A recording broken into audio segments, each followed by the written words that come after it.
Hello everyone, welcome to Siddharth EDU. अपन लोगों को जो साइंस का क्वेश्चन सीरीज स्टार्ट किया था उसका ये 5th लेक्चर है। अगर आपने लास्ट लेक्चर नहीं देखा है, मैं उसका लिंक डिस्क्रिप्शन में दे देता हूँ, प्लीज़ ज़रूर देखें।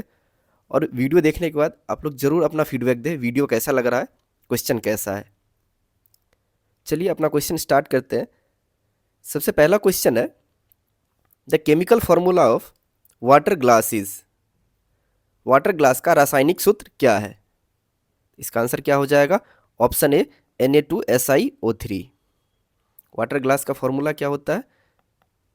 Na2SiO3।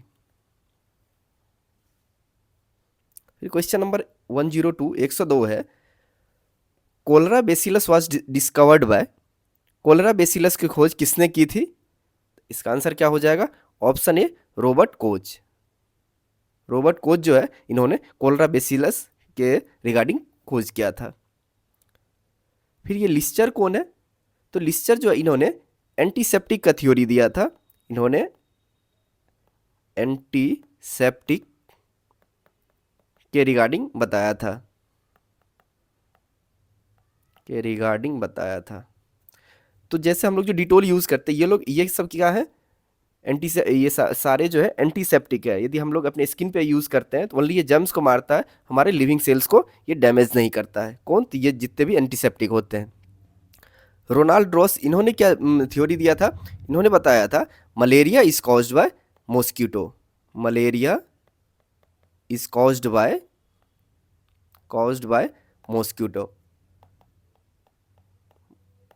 इन्होंने रॉस जो है, इन्होंने बताया था मलेरिया जो होता है मच्छर के काटने से होता है। और लुइस पास्चर जो है, इन्होंने पास्चराइजेशन का थ्योरी दिया था। और इन्होंने जर्म प्लाज थ्योरी भी दिया था। Germ plasm theory. इसका आंसर क्या हो जाएगा? कोलरा बेसिलस का वो हो जाएगा रॉबर्ट कोच। फिर क्वेश्चन नंबर 103 है, क्रोमोजोम आर। क्रोमोजोम क्या होते हैं? तो क्रोमोजोम क्या होते हैं? क्रोमोजोम जो होता है, ये सेल रहा, सेल के अंदर में न्यूक्लियस जो होता है, इसी के अंदर में क्रोमोजोम प्रेजेंट होता है। तो इसका आंसर क्या हो जाएगा? Present only in the nucleus of cell. केवल कोशिकाओं के ये जो है सेंटर में पाया जाता है। तो ये जो होता है ऐसा, ये बोथ प्लांट एंड एनिमल दोनों में पाया जाता है। Both plant and animal. Chromosome कहाँ पाया जाता है? तो सेल के न्यूक्लियस में पाया जाता है, और ये दोनों प्लांट और एनिमल में पाया जाता है। फिर क्वेश्चन नंबर 104 है, citrus fruit are considered a rich source of which vitamin. Citrus फल किस विटामिन का समृद्ध स्रोत मानते हैं? इसका आंसर क्या हो जाएगा? Option D vitamin C. Vitamin C जो है, यह साइट्रस फ्रूट का साइट्रस जो होता है, सिट्रस फ्रूट जो होता है, चाहे आप ले ले लेमन ले ले, नींबू हो गया, नारंगी हो गया, ये सारे जो है सिट्रस फ्रूट कहलाते हैं और विटामिन सी का बहुत अच्छे सोर्स कहलाते हैं। विटामिन सी का साइंटिफिक नेम क्या होता है? तो वो होता है एस्कॉर्बिक एसिड। Ascorbic acid. और इससे कौन सा बीमारी होता है, डिजीज, इसके कमी से? तो वो होता है स्कर्वी। स्कर्वी डिजीज क्या होता है, किससे? तो विटामिन सी के कमी से होता है। विटामिन B1 का साइंटिफिक नेम क्या होता है? थाइमिन। विटामिन डी का क्या होता है? कैल्सीफिरॉल। और इससे कौन सा बीमारी होता है? तो इसके डिफिशियंसी से तो रिकेट्स होता है। विटामिन ए को क्या बोलते हैं हम लोग? रेटिनॉल। और इसके डिफिशियंसी से क्या होता है? नाइट ब्लाइंडनेस, जिसको हिंदी में बोलते हैं रतौंधी, रात में ना दिखना, नाइट ब्लाइंडनेस।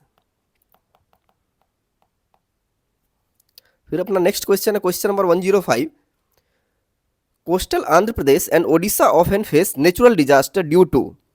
तटीय आंध्र प्रदेश और ओडिशा अक्सर किस कारण से प्राकृतिक आपदाओं का सामना करते हैं? ये ज्योग्राफी का क्वेश्चन है, बट मैं यहाँ पर आंसर बता दे रहा हूँ। इसके पीछे का रीज़न क्या है? वो है साइक्लोन। साइक्लोन की वजह से जो है आंध्र प्रदेश और ओडिशा में जो है नेचुरल डिजास्टर, प्राकृतिक आपदा जो आता है, उसके पीछे का रीज़न क्या है? वो है साइक्लोन। फिर क्वेश्चन नंबर 106 है, enzymes are made of enzyme किससे बने होते हैं? इंजाइम बने होते हैं किस चीज़ से? प्रोटीन से बने हुए होते हैं। इसलिए एक टर्म भी यूज़ किया जाता है, ऑल इंजाइम्स आर प्रोटीन। सभी इंजाइम जो है प्रोटीन होते हैं। इसका मतलब प्रोटीन की इंजाइम किस चीज़ से बने होते हैं? प्रोटीन से। यदि एक एक्सेप्शन है, कौन सा ऐसा इंजाइम है जो प्रोटीन का नहीं बना हुआ होता है? Name the enzyme which is not made by protein, तो उसका आंसर क्या हो जाएगा? राइबोजाइम।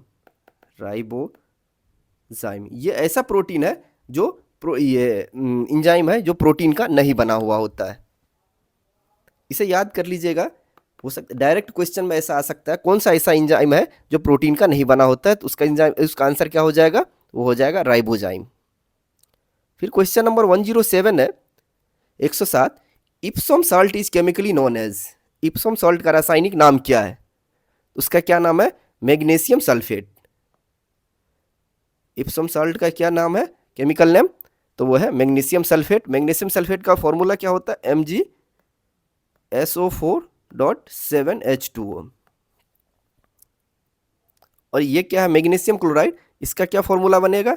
MgCl2। मैग्नीशियम देखो, सोडियम सल्फेट का क्या फॉर्मूला बनेगा? Na2SO4। और कैल्शियम सल्फेट का तो CaSO4। तो इप्सम सॉल्ट किसे बोला गया? तो वो बोला गया मैग्नीशियम सल्फेट को। उसका रासायनिक फार्मूला क्या होता है? Chemical formula MgSO4.7H2O। Question number 108 है, eugenics is study of. Eugenics क्या है? यूजेनिक्स जो है improvement of human race by selective breeding. Eugenics को किसे क्या बोलते हैं? तो उसे बोलते हैं चयनात्मक प्रजाति संवर्धन का अध्ययन। जेनेटिक्स मतलब जो कि जीन के बारे में हम लोग जो पढ़ते हैं, उसके ब्रीडिंग के बारे में जो पढ़ते हैं, उसे क्या बोलते हैं? यूजेनिक्स बोलते हैं। जैसे ये कोई पॉपुलेशन है, इस पॉपुलेशन में बहुत सारे ऑर्गेनिज्म है, इसमें से जो सुपीरियर वैरायटी है, देखिए इतने सारे ये ऑर्गेनिज्म रहा, इसमें से मान के सोचिए ये ए बी इसका नाम दे देते हैं। ये दोनों सुपीरियर इसमें से वैरायटी है, इसका जेनेटिक मेकअप बहुत अच्छा है। इस दोनों के बीच में, ए और बी के बीच में जो है क्रॉसिंग किया जाता है, और इससे जो न्यू ब्रीड बनेगा वो जो होता है, वो इसी को क्या बोलते हैं? इसके स्टडी को क्या बोलते हैं? यूजेनिक्स बोलते हैं। फिर क्वेश्चन नंबर 109 है, filaria is caused by. Filaria किसके कारण होता है? यह जो होता है हेलमिंथिस से होता है। फाइलेरिया को हम लोग, filaria is also called elephantiasis.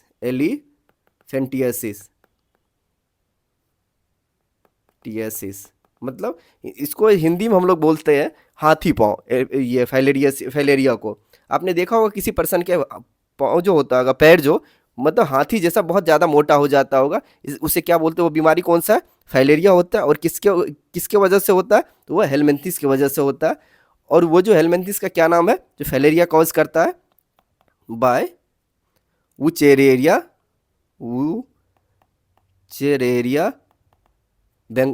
बेनरॉफ्टी।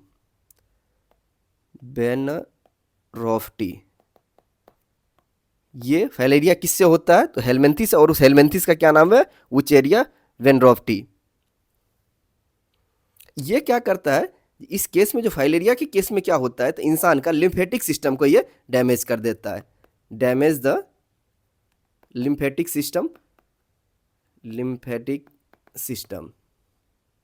जैसे ये इंसान रहा, कैसे बना देना, सॉरी, जो भी है, ये रहा।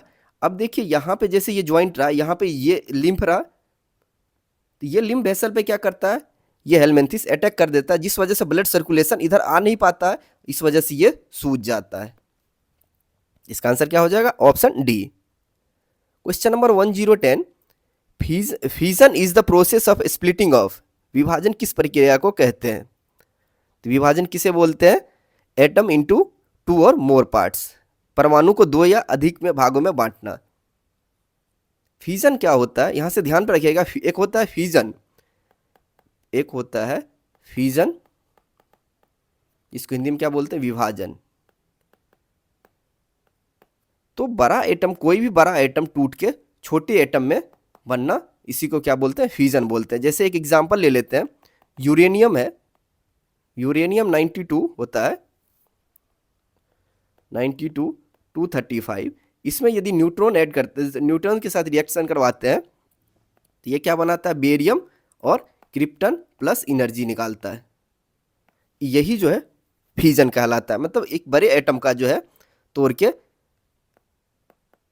एक छोटे, मतलब और ज़्यादा से ज़्यादा छोटे एटम में ब्रेक करना, एक से दो से ज़्यादा छोटे एटम में ब्रेक करना। देख रहे हैं यूरेनियम को कितना था, इसका साइज इतना ज़्यादा था, इसका एटॉमिक नंबर 92 है, इसे ब्रेक किया किसमें, बेरियम और क्रिप्टन में, और इसमें क्या होता है, एनर्जी रिलीज होता है। ये जो फ्यूजन प्रोसेस है ये कहाँ यूज होता है, फ्यूजन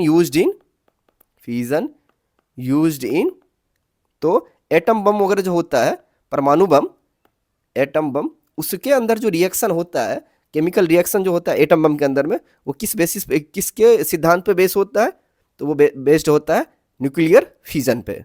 दूसरा होता है फ्यूजन, न्यूक्लियर फ्यूजन। फ्यूजन के केस में क्या होता है, फ्यूज मतलब जैसे नाम से समझ सकते हैं, फ्यूज मतलब जुड़ना, तो दो छोटे छोटे, दो या उससे ज़्यादा एटम जुड़ के और उससे बड़े वाले एटम बनाते हैं। जैसे एक एग्जांपल ले लेते हैं, हाइड्रोजन का दो 1s2 और 1s3, ये जो है आइसोटोप्स है हाइड्रोजन का, ये है ड्यूटेरियम और ये है ट्राइटियम। ये दोनों जुड़ के क्या बनाएगा, हीलियम बनाता है। 2 4 देख रहे हैं, छोटे वाले एटम मिलके, दो छोटे एटम मिलके एक बड़ा एटम बनाया, इसी को क्या बोलते हैं, फ्यूजन। ये इसका एग्जाम्पल क्या हो जाएगा, सन में जो रिएक्शन होता है, सूरज में, उसके अंदर जो रिएक्शन होता है वो किस चीज़ के बेसिस पे होता है, तो वो होता है न्यूक्लियर फ्यूजन के बेसिस पे ये रिएक्शन कहलाता है।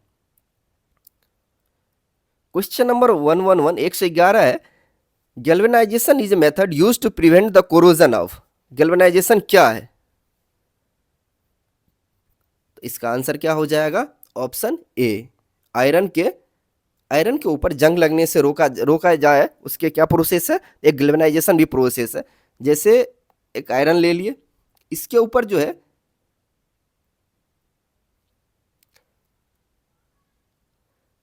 गैल्वेनाइजेशन जो रहा, ये आयरन रहा, इसके ऊपर जो है गैल्वेनाइजेशन प्रोसेस में हम जिंक के ऊपर, इसके ऊपर जो है इस तरीके से एक कोटिंग कर देते हैं, जैसे पेंट नहीं लगाते हैं, उस तरीके से एक कोटिंग होता है आयरन के ऊपर। ये जो कोटिंग लगाना ही गैल्वेनाइजेशन कर रहा था, और ये ऊपर से जो कोटिंग करते हैं ये क्या होता है, तो वो जिंक होता है। ये कोटिंग क्या होता है, जिंक का कोटिंग ऑन आयरन, इसी को क्या बोलते हैं, गैल्वेनाइजेशन। जान गए, गैल्वेनाइजेशन क्या है, लोहे के जंग को रोकने का एक तरीका है, और लोहे पे ऊपर जंग से रोकने का और भी तरीका है, जैसे यदि पेंट कर देते हैं उससे भी होता है, वो जंग से बचाता है। क्वेश्चन नंबर 112 है 112, गैस्ट्रिक जूस कंटेंट, पेट रस में क्या होता है, तो गैस्ट्रिक जूस जो है, देखिए गैस्ट्रिक जूस ये कौन सीक्रेट करता है, सीक्रेटेड बाय स्टोमैक, और स्टोमैक में भी कौन सा सेल करता है, उसके अंदर होता है एक पैराइटल सेल होता है, यही क्या करता है, गैस्ट्रिक जूस को सेक्रेट करता है। और ये जो तीनों जो कौन कौन से इंजाइम सेक्रेट कर, ये जो सेक्रेट हो रहा है गैस्ट्रिक जूस में, कौन कौन इंजाइम है, HCl, pepsin and,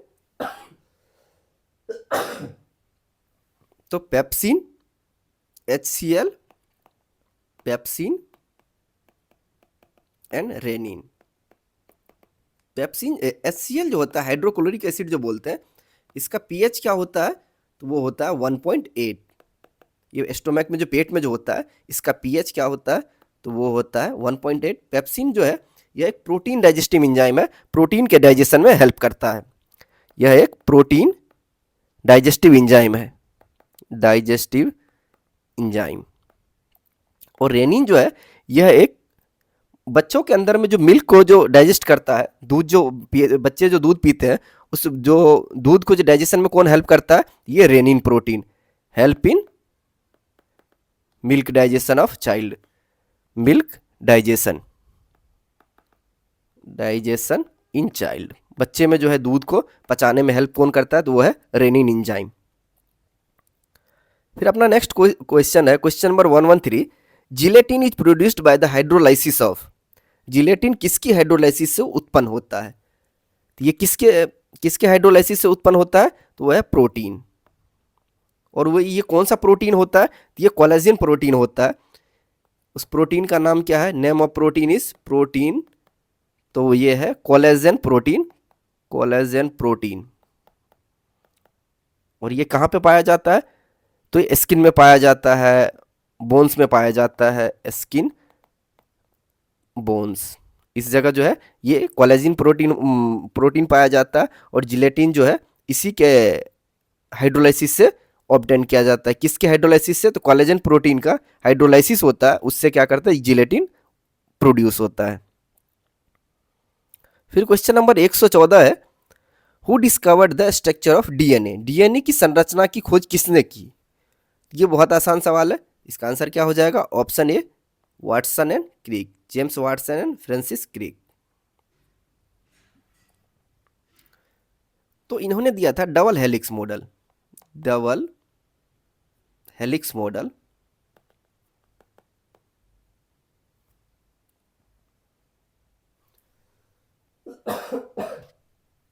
sorry, double helix model दिया था, इसको हिंदी में क्या बोलते हैं, द्विकुंडल मॉडल, द्विकुंडल मॉडल।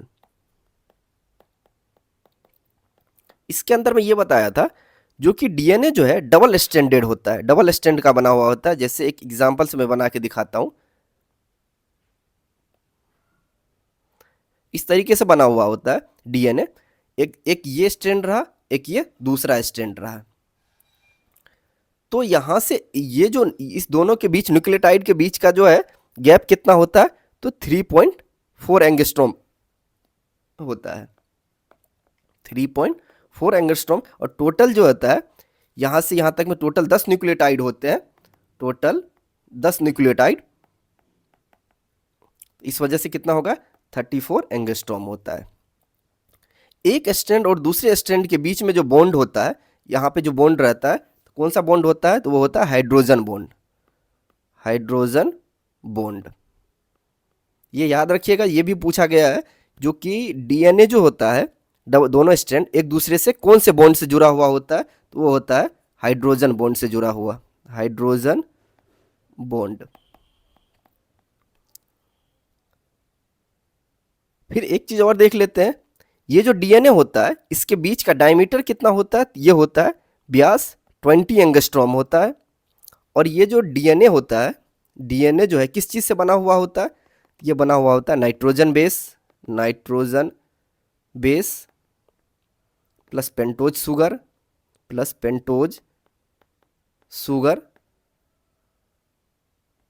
प्लस फॉस्फेट, ये तीनों मिलके डीएनए बनाता है। नाइट्रोजन बेस को हिंदी में क्या बोलते हैं, नाइट्रोजन क्षार, पेंटोज शुगर को क्या बोलते हैं, पंच शर्करा, और फॉस्फेट को फॉस्फेट ही बोलते हैं। इस दोनों को मिला के जो है, ये दोनों मिलके पहले न्यूक्लियोसाइड बनाता है, न्यूक्लियोसाइड, और ये तीनों मिलके क्या बनाता है, तो न्यूक्लियोटाइड, न्यूक्लियोटाइड जो होता है ये तीनों मिलके बनाता है। मतलब इसको और भी सिंपल कर सकते हैं, तो न्यूक्लियोसाइड प्लस फॉस्फेट, फॉस्फेट मिला के क्या बनता है, तो न्यूक्लियोटाइड बनता है। जान के हम लोगों ने डीएनए के बारे में, डीएनए का स्ट्रक्चर के बारे में कौन बताया था, तो वाटसन एंड क्रिक दिया था। और उस स्ट्रक्चर का क्या नाम था, डबल हेलिक्स मॉडल, द्विकुंडल मॉडल। तो डीएनए का ये हम लोगों ने स्ट्रक्चर बनाया, एक स्ट्रैंड रहा, ये दूसरा स्ट्रैंड रहा, एक दूसरे से एक स्ट्रैंड दूसरे स्ट्रैंड कौन से बॉन्ड से जुड़ा हुआ होता है, तो वो जुड़ा हुआ होता है हाइड्रोजन बॉन्ड से। एक न्यूक्लियोटाइड और दूसरे न्यूक्लियोटाइड के बीच का गैप कितना होता है, तो 3.4 एंगस्ट्रॉम होता है। टोटल कितने न्यूक्लियोटाइड होते हैं, 10, इस हिसाब से टोटल कितना हो गया, 34 एंगस्ट्रॉम टोटल लेंथ हो गया। डीएनए के बीच के एक स्ट्रैंड से दूसरे स्ट्रैंड के बीच के डायमीटर कितना होता है, तो वो होता है 20 एंगस्ट्रॉम होता है। डीएनए किस चीज़ से मिलकर बना हुआ होता है, तो nitrogen base, pentose sugar and phosphate. यदि नाइट्रोजन बेस और पेंटोज शुगर को जोड़ दिया जाए तो ये क्या बनता है, न्यूक्लियोसाइड बनता है। और उसी न्यूक्लियोसाइड में यदि फॉस्फेट जोड़ दिया जाए means nitrogen base pentose sugar and phosphate मिलकर क्या बनाता है, न्यूक्लियोटाइड कहलाता है। फिर अपना नेक्स्ट क्वेश्चन है question number 115 115। What is the chemical symbol of gold? सोने के लिए रासायनिक प्रतीक क्या है? तो वो है Au। गोल्ड का रासायनिक केमिकल सिंबल क्या है? Au है। इसका एटॉमिक नंबर क्या होता है? Atomic number 79। Ag किसका है? Ag वो वाला Ag नहीं, Ag का ये है सिल्वर। ये सिल्वर का ये केमिकल सिंबल है सिल्वर। इसका एटॉमिक नंबर क्या होता है? तो 47। Fe क्या है? आयरन है, आयरन। इसका एटॉमिक नंबर क्या होता है? 26। Hg क्या है? Hg किसे बोलते हैं? मरकरी को बोलते हैं, मरकरी। इसका एटॉमिक नंबर कितना होता है? 80। यह एक ऐसा मेटल है, जनरली जो है metal are solid at room temperature. Generally metal, धातु जो होते हैं metal are solid at room temperature,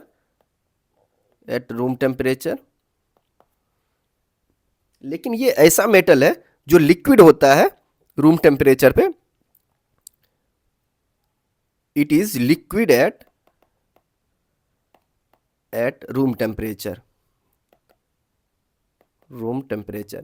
आपसे पूछ दिया जाएगा कोई एग्जाम में यदि कौन सा ऐसा मेटल है जो रूम टेम्परेचर पे, रूम का जो तापमान होता है उस पे लिक्विड होता है, उसका आंसर क्या हो जाएगा? मरकरी। मरकरी एक ओनली ऐसा मेटल है जो लिक्विड अवस्था में, द्रव अवस्था में पाया जाता है, रूम के जब रूम का तापमान जो रहता है उस पे, नॉर्मल टेम्परेचर पे।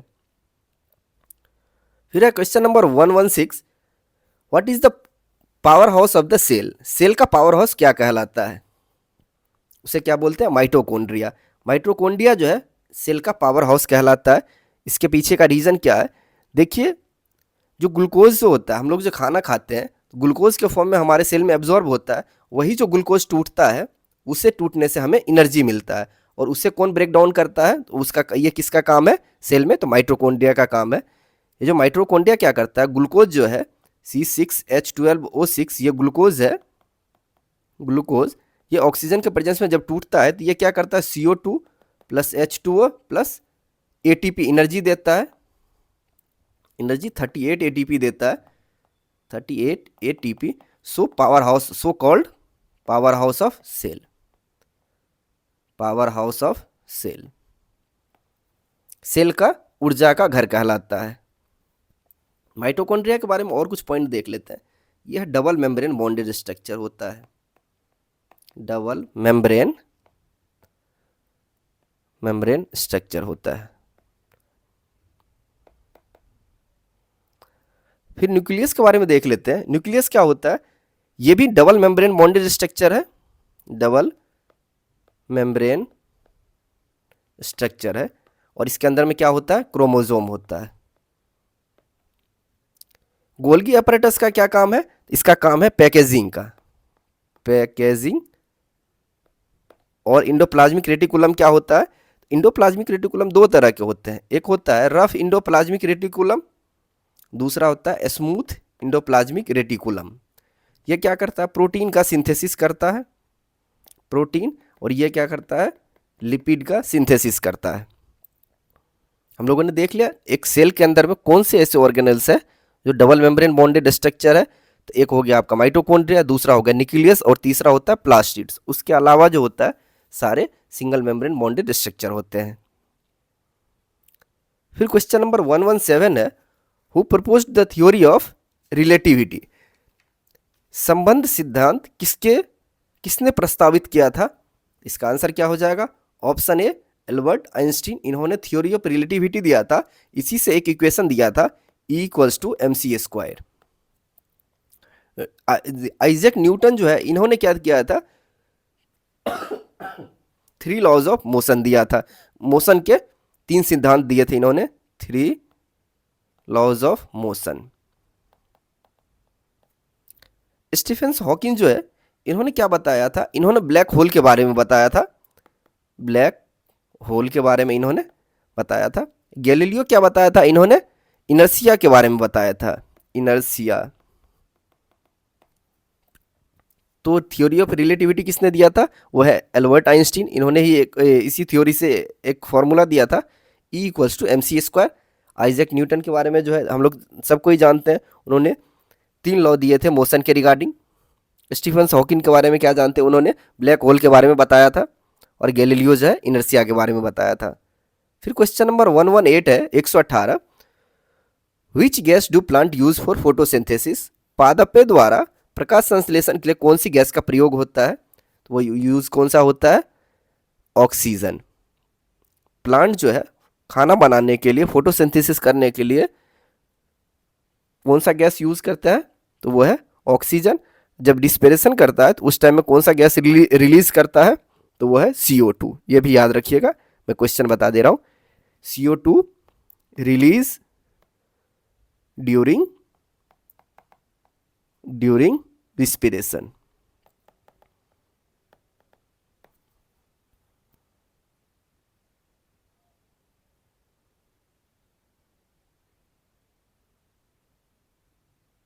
सॉरी मेरे से गलती हो गया।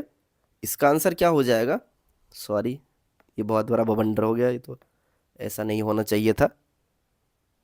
प्लांट जो है फोटोसिंथेसिस के लिए क्या यूज करता है? तो CO2 यूज करता है। देखिए CO2 प्लस H2O, इसे मिला के क्या बनाता है? C6H12O6। ग्लूकोज जो है ये फोटोसिंथेसिस में होता है रिएक्शन, फोटोसिंथेसिस का रिएक्शन है। तो फोटोसिंथेसिस में क्या यूज करता है प्लांट? CO2 यूज करता है। जब इसके बाद जो रिस्पिरेशन करता है, ग्लूकोज का ब्रेक डाउन करता है, तो उसमें क्या होता है? ऑक्सीजन का रिलीज होता है। सॉरी, मेरे से उल्टा हो गया था बोलने में।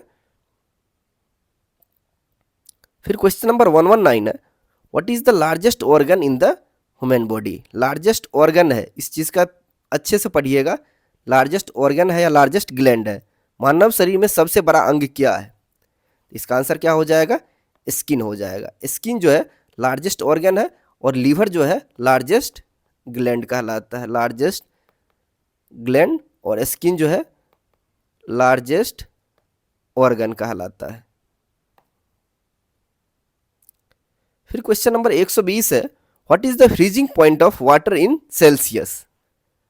ये देख लीजिएगा, यहाँ पे सेल्सियस दिया हुआ या केल्विन दिया हुआ या फ़ारेनहाइट दिया हुआ। पानी का गतिमान बिंदु सेल्सियस में क्या होता है? तो इसका आंसर क्या हो जाएगा? ऑप्शन ए 0 डिग्री सेल्सियस। ये फ्रीजिंग पॉइंट जो होता है वाटर का 0 डिग्री सेल्सियस होता है। और यदि केल्विन में पूछा जाए तो 273.15 केल्विन होता है। इसी तरीके से यदि बॉइलिंग पॉइंट पूछ दिया जाए, बॉइलिंग पॉइंट, इसका आंसर क्या हो जाएगा? तो हो जाएगा 100 डिग्री सेल्सियस। यदि इसे केल्विन में पूछ दिया जाए तो 373.15 केल्विन। ये क्या होता है? बॉइलिंग पॉइंट कहलाता है। और ये 0 डिग्री सेल्सियस जो है फ्रीजिंग पॉइंट कहलाता है। फिर क्वेश्चन नंबर 121 है, who is known as father of modern physics? आधुनिक भौतिकी के पिता किसे कहा जाता है? इसका आंसर क्या हो जाएगा? Isaac Newton.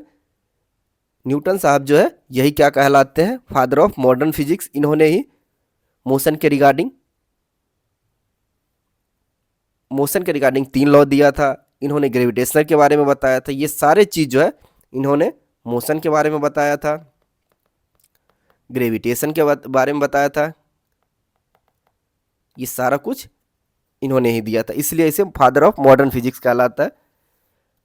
एल्बर्ट आइंस्टीन जो इन्होंने थ्योरी ऑफ रिलेटिविटी दिया था, थ्योरी ऑफ रिलेटिविटी।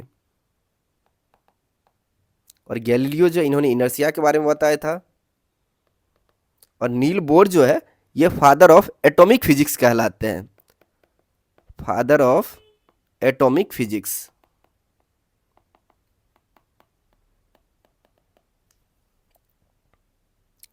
फिर क्वेश्चन नंबर 122 है, what cause tied in the ocean? समुद्र में प्रवाह किसके कारण होता है? यह भी ज्योग्राफी का क्वेश्चन है, लेकिन मैं यहाँ पे आंसर बता देता हूँ। इसका आंसर हो जाएगा option A, gravitational pull of the moon के कारण जो होता है समुद्र में टाइड आते हैं। क्वेश्चन नंबर है 123, in photo electric emission the energy of emitted electron is, photo electric उत्सर्जन में उत्सर्जित इलेक्ट्रॉन की ऊर्जा कैसी होती है? यह होता है less than that of the incident photon, प्रकरण फोटोन से कम। जैसे कोई भी एक मटेरियल है, इसके ऊपर जब जो फोटोन मतलब लाइट पड़ता है, ये रहा फोटोन, यहाँ से क्या होगा, तो इलेक्ट्रॉन एक्साइट होगा। इलेक्ट्रॉन जो एक्साइट होगा तो इसका जो एनर्जी होगा इस इलेक्ट्रॉन का, ये ऑलवेज लेस देन, ये फोटोन की एनर्जी से हमेशा कम रहेगा, less than the photon of incident light. फिर क्वेश्चन नंबर 124 है, which gas do plant use for photosynthesis? इसका आंसर तो अभी बताया था, CO2 है। प्लांट जो है फोटोसिंथेसिस में क्या यूज करता है? CO2, वो भी कैसे, CO2 प्लस H2O, इसी से ग्लूकोज बनता है, और रिस्पिरेशन में जो है ऑक्सीजन रिलीज करता है। फिर क्वेश्चन नंबर 125 है, what is the largest organ in the human body? Largest organ पूछ रहा है, इसका आंसर क्या हो जाएगा? स्किन। यदि लार्जेस्ट ग्लैंड पूछता तब होता लार्जेस्ट ग्लैंड, तो क्या होता? लीवर। चलिए, थैंक यू सो मच। आपको वीडियो कैसा लगा प्लीज़ ज़रूर कमेंट करके बताइए।